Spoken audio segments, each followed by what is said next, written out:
Petit passage par cette bonne ville de Villeurbanne, charmante ville au demeurant, bon, s'il n'y avait pas ses habitants, bien sûr, et là-bas, eh bien, tous les endroits sont propices à des exactions. Même les stations de lavage deviennent véritablement des scènes de western.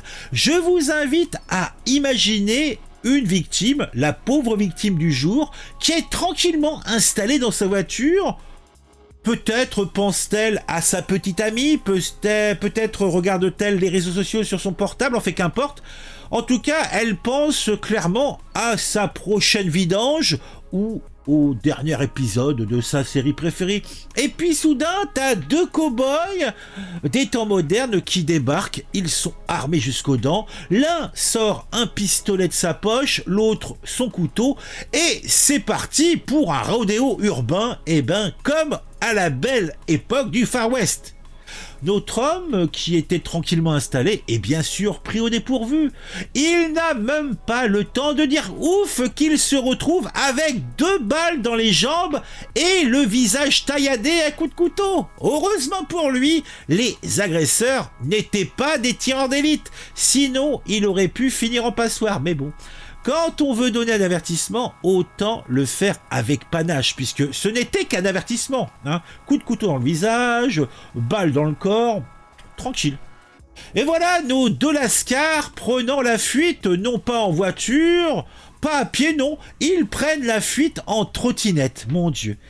Ah, trottinette, on est loin des cavalcades épiques à cheval, mais que voulez-vous, même les voyous doivent s'adapter à la modernité. Alors, je m'adresse aux habitants de Villeurbanne. Si, dans le futur, vous étiez amené à entendre des coups de feu et que vous voyez des individus louches à trottinette, ne vous inquiétez pas. Ce n'est probablement qu'un nouvel épisode de Villeurbanne, la ville où même les stations de lavage sont dangereuses. Eh oui, donc faites-moi confiance, tout va bien. Tout va bien, tout va bien. Mon Dieu, mon Dieu, mon Dieu, mon Dieu, mon Dieu, mon Dieu. Le club de l'actu, c'est sur ce actu. Regarde les vidéos, tout devient plus fou. De ton avis et comment c'est cool. Chaque like, chaque abon, t'es pas seul dans la foule. Cette histoire s'est passée dans la soirée du mercredi 5 février 2025. Et nous avons eu une petite scène d'une violence somme toute inouïe qui s'est déroulée dans une station de lavage de Villeurbanne. Il est à peu près 20h quand un homme est tranquillement installé dans sa voiture et là il est la cible d'une attaque brutale et ciblée. Les faits sont d'une violence rare. La victime se trouvait dans sa bagnole, 2 individus armés surgissent de nulle part. Sans hésitation, l'un des agresseurs a dégainé une arme à feu et a tiré à 2 reprises, touchant l'homme aux jambes. Simultanément, le second assaillant s'est approché et a infligé plusieurs coups de couteau au visage de la victime. L'attaque a été rapide, d'une précision effrayante, et a laissé peu de chance à l'homme de réagir. Les blessures subies par la victime sont graves, mais heureusement non mortelles. Les coups de feu ont touché ses jambes, tandis que les coups de couteau ont lacéré son visage.